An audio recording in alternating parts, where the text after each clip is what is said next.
এটার নাম প্রবাস। প্রবাস আসো তোমরা না, আসো যে আসো আসো, বিদেশ শখের বিদেশ এটা।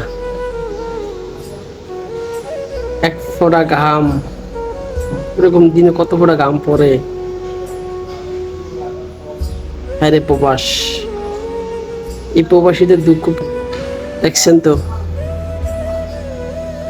এটাও প্রবাস, কিন্তু এই হাজার কষ্টের ভিতরে মুখে হাসি। আলহামদুলিল্লাহ,